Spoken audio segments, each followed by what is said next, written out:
they got us to ridicule it, and that was the genius in their whole plan. If you ridicule something socially, it's ridiculous, so I'm not going to look into it. When if you're thinking about it, if you flip it inside out, to assume the earth is flat makes so much sense. To assume it's a globe is so ridiculous. We should have laughed at that, you know. And it's funny how people who still believe in the sphere always make fun of the flat earth, because they'll say, well, how can I stay on? I'll fall off. I mean, that's ridiculous. I'll fall off. Yet they have total faith in not tumbling down the sphere. For some reason, this appears safe to them. You know, it's like, no, wouldn't a level surface appear more sensible and safe if you really think about it? People say, well, go look at the planets. The planets are spheres, so that means we're a sphere.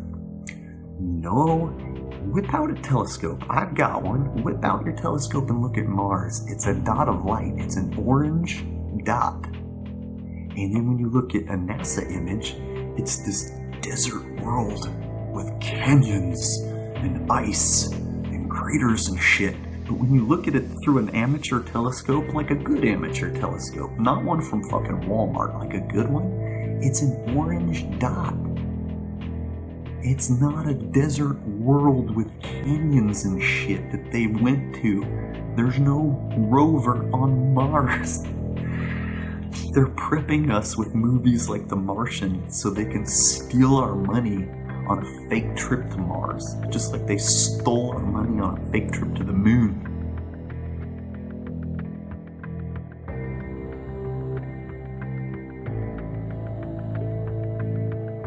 Behold, the mysterious floating orb. Ooh! Ah! Ooh! Ah! Soup's on. You don't need all the complex theories and math. The sun isn't 93 million miles away. It's much closer, and much smaller. Oh, it's 400 times bigger than the moon, but it's also 400 times farther away, so it appears to be the same size. The sun and moon are the same size, and they're not as far as they say they are. They circle above the plane that we live on, the flat plane. They circle. The sun shines down like a spotlight. It's around 24 hours. The same phenomenon Eratosthenes measured could be explained by a flat Earth if the sun were only a few thousand miles away and 32 miles across. The math would work out the same. Once you realize what's going on, you're on a flat plane, you can see the sun. It's like it moves towards you, passes overhead, and moves away from you. It's perspective, the distance. It moves that direction until it reaches the vanishing point, the point of convergence on the horizon, where you can no longer see its light. This is a really, really good video to watch. It's called The Amazing Flight of a Balloon to the Edge of Space. And if you watch it, you will see, because those are clouds there. This isn't the ocean. This is clouds. And what have we got here? That's a hot spot from the sun. Now, if the sun's 93 million miles away, yeah, but massive, how is it causing a heat spot on here? Well, this is a still from it. You can watch the video for yourself, but this is what it does. There's minutes and minutes of this video as it spins around, and you can see it again and again. It will blow your mind, because you'll see the sun isn't that far away at all, because it can't be causing a heat spot on the clouds if it's 93 million miles away. If it's massive, it should all be coming in at the same angle. There should be no... The sun is obviously not 93 million miles away. It looks very close.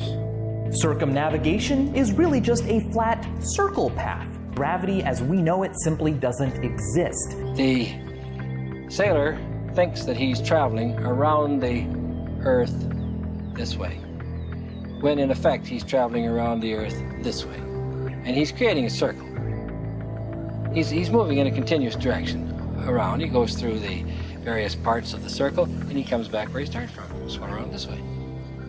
One of heliocentrists' favorite supposed proofs of their ball Earth theory is the ability for ships and planes to circumnavigate to sail or fly at right angles to the North Pole and eventually return to their original location. Since the North Pole and Antarctica are covered in ice and guarded no-fly zones, however, no ships or planes have ever been known to circumnavigate the Earth in north-south directions, only east-west. And herein lies the rub. East or westbound circumnavigation can just as easily be performed on a flat plane as it can on a globular sphere. Just as a compass can place its center point on a flat piece of paper and trace a circle either way around the pole, so can a ship or plane circumnavigate a flat Earth. The only kind of circumnavigation which could not happen on a flat Earth is north-south bound, which is likely the very reason for the heavily enforced flight restrictions.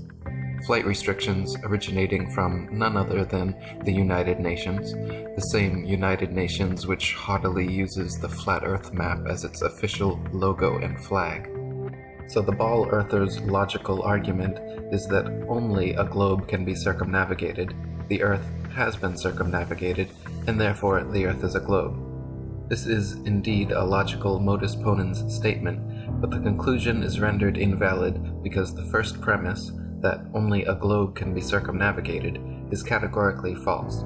There is no curve, man. You went up on top of your house and saw the curvature. You went on a plane and saw the curve. No, you didn't. There is no curvature. You know how I know? I tried to debunk the flat Earth and I failed. That's how most of us get started. We try to debunk the flat Earth and we fail. There's no evidence for curvature when you use your own senses and your own observations. Cross Lake Michigan, from St. Joseph to Chicago, is 60 miles.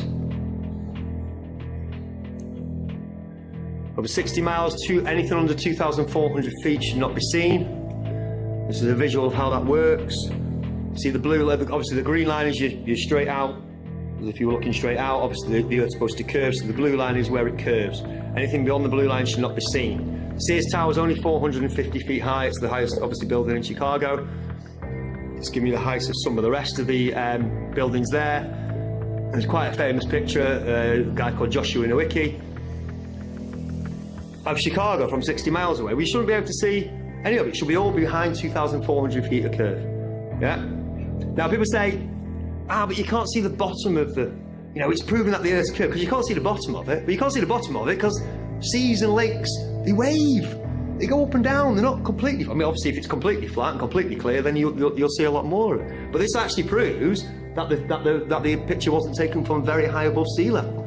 If it was, you'd see a lot more of the buildings, like in this next one. From slightly closer, from only 37 miles away, and should be behind 900 feet of curve, I think we can see more than 500 feet of the Sears Tower there, but you can see virtually all of the skyline. Because obviously it's a clearer day, it's a little bit brighter, and obviously the waves aren't as choppy.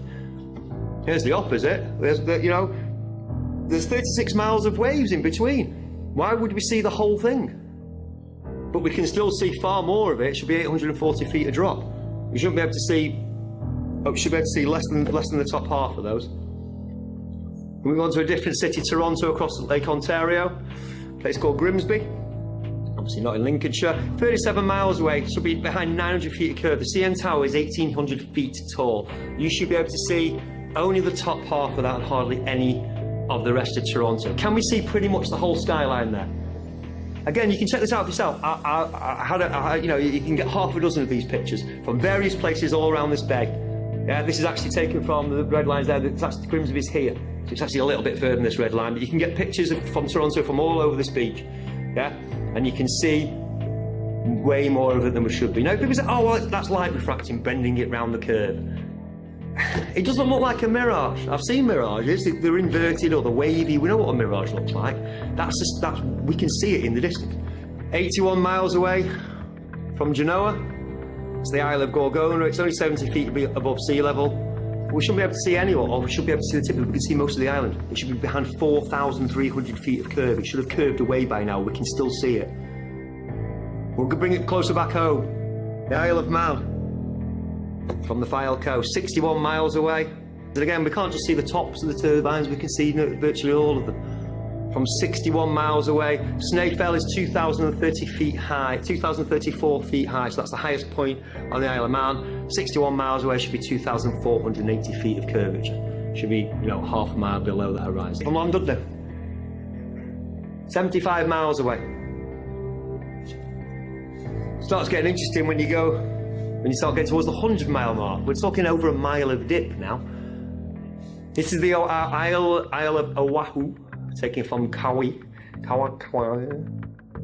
Thank you. In Hawaii. It's 90 miles away. Again, you can see, you know, apart from, you know, whatever bit the waves are hiding, we can see a lot of that island. And here's the numbers for it. It should be behind 5,400 feet of drop. Its elevation is 4,003 feet, so we shouldn't even be able to see the tip of it. You can see nearly all of it.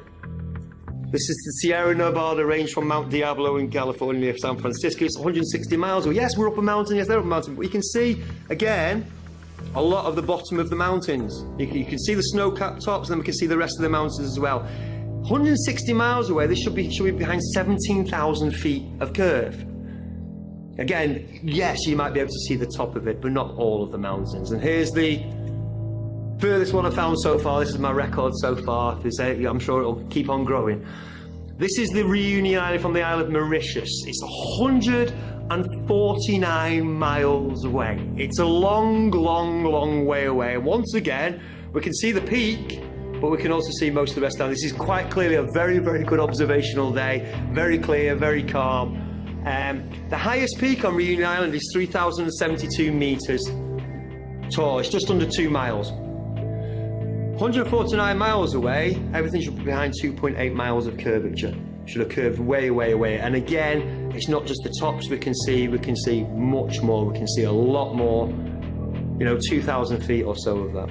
We can see far more. That's what I'm saying about the Z-axis curve. It's not there. It's not there.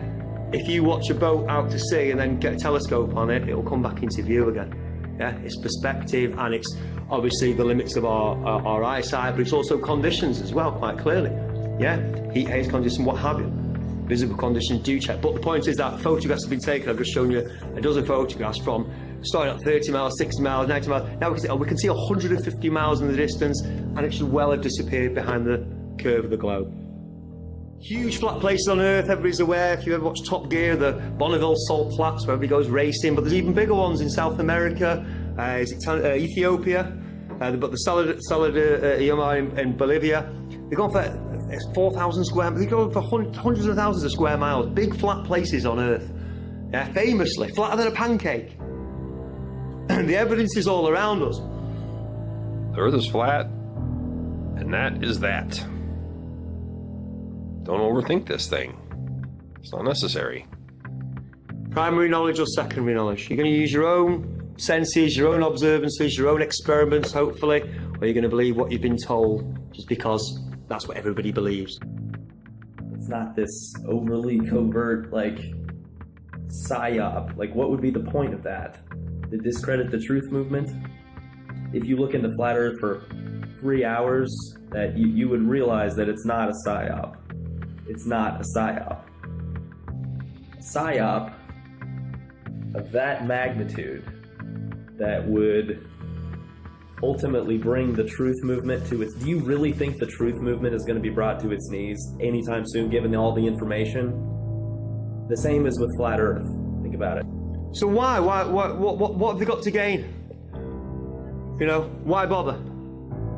Well, as far as I'm concerned, once you've done research, and if you come to the same conclusion that myself and thousands of others have done, it overthrows heliocentrism, overthrows the Big Bang, it overthrows evolution, overthrows everything we thought we knew about the world.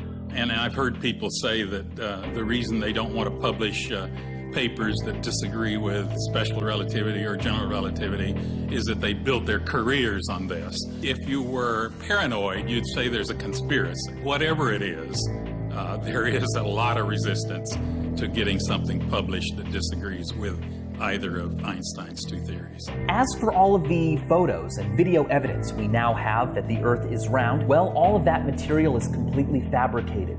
a hoax perpetrated by space agencies, airlines, globe manufacturers. They are reaping the rewards of our ignorant belief that the Earth is actually round.